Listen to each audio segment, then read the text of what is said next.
हम लोग जिस क्षेत्र से बिलोंग करते हैं, ये आपको भी पता होगा, ये पूरा तरह से कोल माइन एरिया के क्षेत्र में आता है। आपको ज्ञात होगा ये जो CIL है, CCL जो है अंडरटेकिंग है, CIL के अंडर में आता है। और इसका कैटेगरी है PSU, पब्लिक सेक्टर अंडरटेकिंग। ये कंपनी का क्या काम है कि भाई जो भी खनिज संपदा है उसको माइनिंग करना, निकालना और व्यापार करना। आपका घर है केदला, खास करके जो विस्थापित प्रभावित लोग हैं केदला के, हमको लग रहा है कि पूरा केदला के चारों तरफ खदान है, बीच में केदला एक टापू के जैसा बसा हुआ है। तो CCL को आप लोग जमीन दिए, CCL से आपको क्या मिला?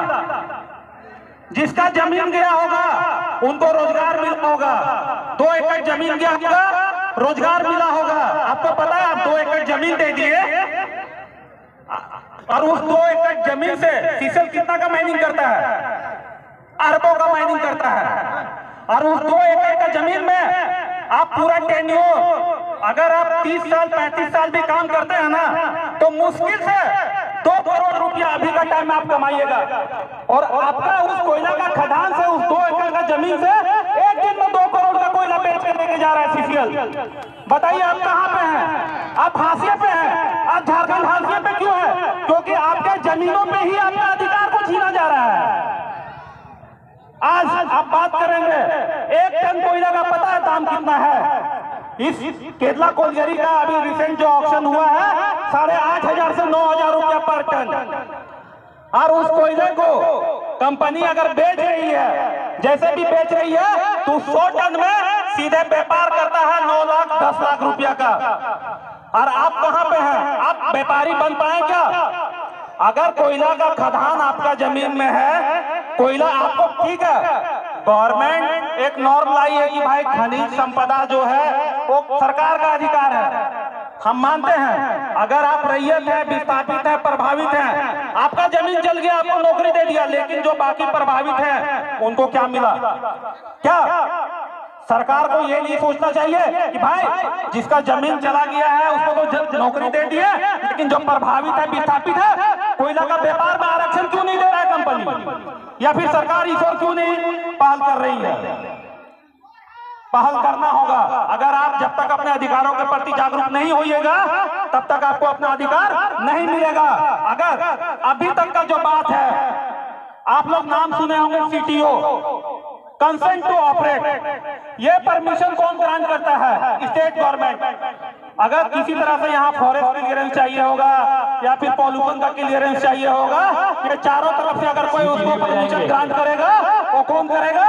झारखंड गवर्नमेंट। बिना फॉरेस्ट क्लियरेंस का CCL माइनिंग कर ही नहीं सकता है। तो क्या झारखंड सरकार ये शर्त नहीं रख सकता है कि भाई आप झारखंडियों को रोजगार दीजिए, कोयला आरक्षण दीजिए, व्यापार दीजिए, तब जाकर आपको हम माइनिंग का क्लियरेंस देंगे, तब आपको हम कोयला कटाने के लिए देंगे। सरकार पल्ला क्या झाड़ती है कि भाई सेंट्रल गवर्नमेंट का एजेंसी है, इसमें मेरा कोई दायित्व नहीं है, तो फिर फॉरेस्ट क्लियरेंस का लाइसेंस आप क्यों दे रहे हैं? सरकार से मेरा ये कहना है, आज झारखंड पूरे देश में 40% खनिज संपदा को निर्यात करता है। आपको भी पता होगा। आप अपना महत्व को तब समझिएगा जब आप 10 दिन कोयला का ट्रांसपोर्टिंग रोक लीजिए, आप पूरा इंडिया में हाहाकार नहीं मच गया, तब आप देख लीजिए। बीच में कोल क्राइसिस का नाम सुना होगा, भाई पावर हाउस सब सेट होने वाला है। क्यों? क्योंकि कोयला का आपूर्ति उस समय कम हो चुका था, तो पूरे देश में हाहाकार मच गया कि भाई अब कोयला का आपूर्ति नहीं आ रहा है, अब अंधकार मच जाएगा। तो झारखंड को अपना महत्व को समझना होगा, अपना अधिकार को लेना होगा। आपको ये चीज गांठ बांध लीजिए कि अब जमीन के बीच में कोई थर्ड पार्टी नहीं है। आप एक चीज समझिएगा, आपका जमीन है, आप जमीन का मालिक होते हैं। जमीन किसको दे दिए? CCL को आप जमीन दे दिए। क्या CCL जो है डायरेक्ट आपसे समझौता कर रहा है, MOU कर रहा है, मेमोरेंडम ऑफ अंडरस्टैंडिंग, उसको समझौता ज्ञापन बोलते हैं। क्या CCL आपके जमीन के साथ में डायरेक्ट आपके साथ में समझौता कर रहा है? क्या बीच में झारखंड गवर्नमेंट आ जाता है या फिर बिहार गवर्नमेंट आ जाता है कि भाई बिहार गवर्नमेंट के सेटलमेंट के तहत हम उनसे जमीन लिए हैं, आप भू अर्जन विभाग में जाइए अपना मुआवजा लीजिए। भाई आप जमीन का मालिक आप हैं, कोयला सीसीएल निकाल रहा है तो झारखंड गवर्नमेंट पैसा क्यों लेगा? भाई झारखंड गवर्नमेंट पैसा क्यों लेगा? तो यही लड़ाई है। अब जो होगा, आप जमीन एक ही शर्त पे दें, अगर नए तरीके से जमीन देना होगा तो कंपनी को एक ही शर्त पे जमीन देना होगा कि भैया अगर आप हमसे जमीन लेंगे, सीसीएल माइनिंग अगर करता है तो डायरेक्ट समझौता आप मेरे साथ कीजिए, ना कि हम सरकार के साथ समझौता करेंगे। एमओयू मेरा और आपके बीच में साइन होना, कुछ शर्त रैयत का होगा, कुछ शर्त कंपनी का होगा। अगर ये दोनों के बीच में समझौता होगा तो मानिए तब तो जमीन देंगे भाई, अन्यथा नहीं देंगे। और शर्त क्या रहेगा? शर्त क्या रहेगा?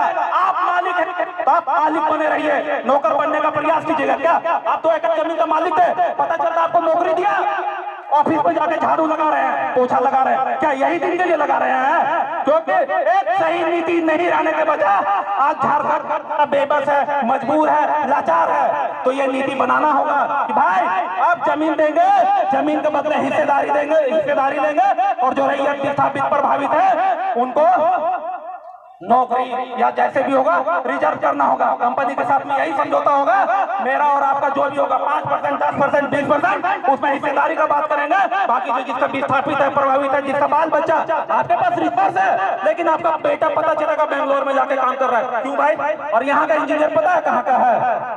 राजस्थान से आके यहाँ काम कर रहा है, यूपी से आके काम कर रहा है, बंगाल से आके काम कर रहा है। मेरा बेटा इंजीनियर बनकर बेंगलोर में काम कर रहा है। भाई क्या बात है? तो ये नीति को अब हम लोग को सुधारना होगा।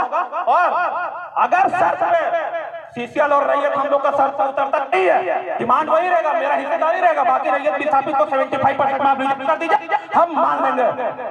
अगर कंपनी मानता है तो ठीक है, नहीं तो फिर माइनिंग का अधिकार दीजिए। ऐसे भी आर्टिकल 39B के तहत भौतिक संपदा पर जन समुदाय का अधिकार है, उस आधार पर भौतिक संपदा पर जो रैयत विस्थापित है उस कम्युनिटी को माइनिंग का अधिकार दीजिए, वो खुद माइनिंग करेगा। सरकार क्या है? सीसीएल क्या कर रही है? यहाँ पे व्यापार कर रही है। सीसीएल क्या कोयला निकालती है, कोयला को बेचती है, पैसा अर्न करती है, सरकार को क्या है? टैक्स देती है। अब अगर हमारे शर्तों पे सीसीएल काम नहीं करेगा तो रैयत कोयला निकालेगा, सरकार को टैक्स से मतलब है, उसको हम लोग टैक्स देंगे। ये कहने की बात है कि भाई भौतिक संपदा पे सरकार का हक है, ऐसा नहीं है। इसका प्रूफ दे क्या? ये कहने की बात है कि भौतिक संपदा पे सरकार का हाथ है, ये कुछ करने की बात है। इसका प्रूफ हम इस प्रकार से देते हैं। तो टाटा क्यों माइनिंग कर रहा भाई? अडानी क्यों कर रहा भाई? बिरला क्यों माइनिंग कर रहा भाई? रिलायंस क्यों माइनिंग कर रहा भाई? तो नहीं, अगर आप हमारी शर्तों पे काम करते हैं तो आपको माइनिंग का अधिकार देंगे, अन्यथा हम लोग खुद कोयला निकालेंगे और बेचेंगे। सरकार को टैक्स से मतलब है, तो हम लोग बस टैक्स देंगे। व्यापार करता है कंपनी, उससे ज्यादा कुछ नहीं करता है। हर कोई व्यापारी है यहाँ पे। तो रैयत क्या झाल बजाएगा? जमीन लेकर देके झाड़ू पोछा लगाएगा, बाकी विस्थापित प्रभावित है वो कहाँ जाएगा? आप एक बहुत बड़ा फंड का नाम सुने होंगे, अभी इतना दिन से आपके यहाँ माइंस चल रहा है, बहुत सारा अभी कहीं कहीं कुछ देखते होंगे, रोड, सड़क, नली, गली, ये सब पुल पुलिया का निर्माण हो रहा है। और उसमें एक फंड नया सुने होंगे, DMFT, सुने हैं उस नाम का fund? DMFT, district mineral foundation trust. इससे पहले नहीं था। 2015 में प्रधानमंत्री मोदी जी लॉन्च किए थे PMKKY के नाम से, प्रधानमंत्री खनिज क्षेत्र कल्याण योजना के नाम से। उस योजना का एक क्षेत्र था कि भाई जो भी खनिज क्षेत्र से प्रभावित है, विस्थापित है, उनका कल्याण के लिए विकास किया जाए। अब मोदी जी तो होशियार निकले, देखा कि भाई PMKKY के नाम से हम तो फंड का गबन कर नहीं पा रहे हैं। तुरंत 1 साल के बाद में 2017 में उसको ट्रस्ट का नाम दे दिया गया, DMFT, district mineral foundation trust, जिसका कोई माँ बाप नहीं। पैसा कैसे निकल जाए, कोई यही निकल जाए, उससे कोई मतलब नहीं है। और DMFT का क्रियान्वयन जिला कमेटी के माध्यम से होता है, और जिसका प्रेसिडेंट होते हैं DC, आपके उपायुक्त और मेंबर जो भी आपके जनप्रतिनिधि होते हैं। और उस DMFT का काम एक ही है, बीजेपी को झारखंड का डेवलपमेंट से कोई मतलब नहीं है, कांग्रेस को झारखंड का डेवलपमेंट से कोई मतलब नहीं है। आपका सेनेटर का वो क्यों बात करेगा? बस झारखंड को लोग बस एक फाइनेंशियल स्टेट के रूप में जान रहा है और कुछ नहीं। भाई वहाँ खनिज संपदा है, लूट लो जितना लूट सकता है। बाहरी पार्टी को क्या मतलब है आपसे? आपका सुख दुख से उसको मतलब है क्या? मोदी जी कितना दिन आपके साथ आके बैठते हैं? अगर सेंट्रल एजेंसी का बात है, अब ठीक है भाई, आप अधिकार देते तो रैयत को कौन देखेगा? तो उस डीएमएफटी फंड का एक ही यूज हुआ कि भैया जहां पुल का जरूरत नहीं है ना, वहां 5 करोड़ का पुल सेंक्शन कर दिया गया है। आप वहां जा भी नहीं सकते, वहां जाने के लिए सड़क नहीं है, वहां जाने के लिए सड़क नहीं है, वहां 5 करोड़ का पुल बना हुआ है। ये चीज मानते हैं कि नहीं? आप विश्वास नहीं कीजिएगा, उसका लाइव एग्जांपल है। आप घोसी जाइए, यहाँ से घोसी ज्यादा दूर नहीं है, 3 किलोमीटर दूर है। आप घोसी जाएंगे ना, घोसी जाने में रोड का स्थिति अत्यंत दयनीय है, लेकिन पता है घोसी में 2 पुल बना हुआ है 5 करोड़ का, जहाँ वो आदमी पहुंच नहीं सकता है। तो 4 साल बाद आवागमन ठप है, कुछ नहीं हो रहा है भाई, सेवाल लगेगा, बारिश में खत्म होगा, झड़ पड़ जाएगा, खत्म हो जाएगा, तो पुल गिर जाएगा, नष्ट हो जाएगा। करोड़ में पता चला 3 करोड़ अधिकारी लोग गबन कर दिया, नेता लोग गबन कर दिया, मुश्किल से काम हुआ वहाँ पे 1 करोड़ का। तो फंड कहाँ गया भाई, पैसा कहाँ गया? और उस डीएमएफटी फंड का ऐसी है, उसका 60% राशि जो माइंस क्षेत्र है ना, उसका आपका लाइवलीहुड के लिए, मतलब आपका जीविकोपार्जन के लिए, या फिर कौशल विकास योजना के तहत में आपको प्रशिक्षित करता, नया तरह का रोजगार जनरेट करता, ये उस डीएमएफटी फंड का काम है। वो आपके विकास के लिए काम करेगा, लेकिन नहीं, कितना जगह सामुदायिक डीएमएफटी के नाम से बन गया सामुदायिक अस्पताल, लेकिन उसका भी कोई यूज नहीं है, आज खंडर में तब्दील हो गया है। इसको आप क्या बोलेंगे? लइयो में 15 करोड़ का हॉस्पिटल बनता है, आज तक एक बेड नहीं है, अभी खंडर में तब्दील हो गया है। 4 मतलब 1 डॉक्टर तक वहाँ पे मौजूद नहीं है, ना 1 नर्स तक है, वो खंडर में तब्दील हो गया है, और 15 करोड़ का हॉस्पिटल बनकर तैयार है। क्या है ये आपके फंड का दुरुपयोग है। तो आप समझिए, बातों को समझिए, चीजों को समझिए और एकत्रित होइए अपने अधिकार के प्रति में। आपका राइट है, क्योंकि जमीन आपका है, आपका मालिक बनने का अधिकार है, नोकने नहीं। आप बात करते होंगे, एक और चीज आप सुन, आप कभी रेलवे स्टेशन में गुजरते होंगे ना, तो माल मतलब पैसेंजर गाड़ी से ज्यादा माल गाड़ी देखते हैं, पैसेंजर गाड़ी से ज्यादा माल गाड़ी।